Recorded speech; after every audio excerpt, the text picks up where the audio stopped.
farm. It gets in your blood. I didn't know.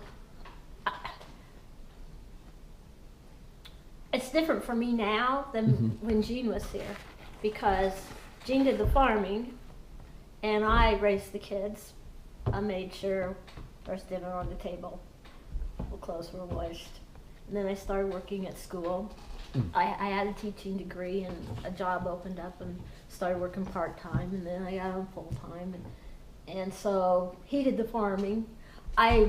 He sold Pioneer seed corn, and so we had Pioneer days, and I made cookies and was around to hear the talk, and stuff. I learned a lot. His family, we're all farmers, and when you're teaching, you have summer, so you're home cooking and listening and learning and running stuff to the field. But it's different when, like the cows, I had no idea how much work it took.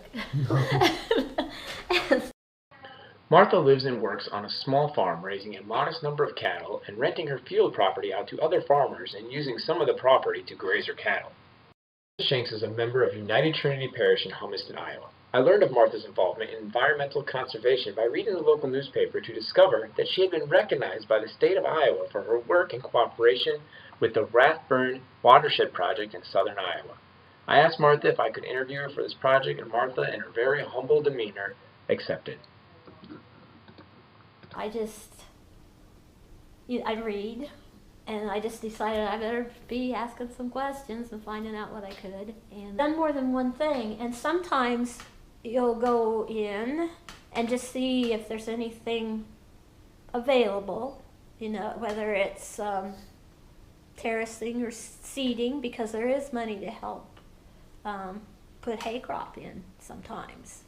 You just kind of have to keep in touch. So you go in, you find out what's available, and then if there's anything available or maybe going to be, they'll have you fill out a tentative application, and then you wait to hear from them. And all the offices are very helpful. Okay. If you go in, my experience has been that they're there to help you. Okay. They really are. Martha grew up in the Hummiston area and has seen the effects of soil erosion and poor farming practices. Martha presented a project to the state to construct multiple field terraces and waterways on her property to slow down the soil erosion. The state assisted in funding these projects, and Martha has continued to research and implement other environmental friendly practices over the years. Although Martha has found this government project very helpful, she also recognizes that this isn't always the case with government involvement. An example would be the CRP, or Conservation Reserve Program. The government is one of our big competitors. Really? How so? Because they rent the CRP ground that otherwise we'd be using for crops and livestock. Ah. He wasn't only competing with other farmers for ground to rent, but it's also competing with the government. We have a lot of ground that's suitable for CRP, and it probably shouldn't be farmed, but it makes it harder to make a living. Yeah. The CRP is a governmental program that offers to lease private property at competitive rates with conditions that the farmers plant and maintain a certain type of wildlife habitat. Farmers are encouraged to join this program to restore these wildlife habitats while also restoring land quality. Martha is wary of the CRP, as she has seen the program introduce certain weeds and other plants that are harmful and invasive to numerous crops. Even though Martha is tentative of this program, I personally believe that this program is very beneficial for maintaining and supporting overall biodiversity in the area. As I spent more time with Martha, I began to realize that our motivations for these practices towards environmental conservation were founded on a deeper spiritual responsibility towards creation and humankind. It could be if we didn't have our selfish things going on. Yeah. Well, you got to live. I mean, you think about what you could share and what you could do differently. Okay, so how far can I go? And then I'm done and I can't share anything because I don't have anything. That's exactly right. And I think the Bible would say just trust and yeah. one day at a time, and Yeah. Yeah. but that's awfully hard. Like you say, that's awfully hard to do. It is really.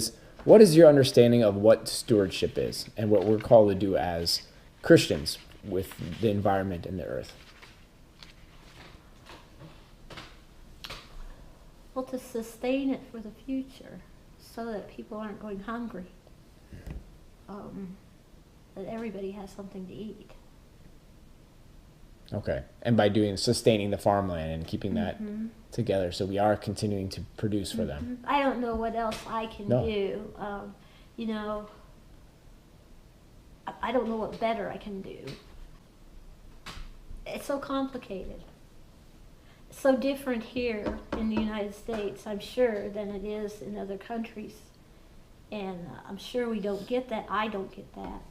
And, you know, I buy a head of lettuce and I throw it out. And I buy another one and I throw it out. And I can't imagine what it's like to be hungry. And I think there's got to be a better way to feed the world than better than we're doing. Yeah. And about all I can do is try to keep the ground here so when people figure it out, there'll be a place to raise some food. Yeah. So, I guess that's what I keep thinking. Yeah. Regardless of Martha's motives for her conservation efforts, she has chosen to research and educate herself to better understand the environmental crisis that our society is currently in. And she, like many of the other farmers in her community, have taken action to address these issues.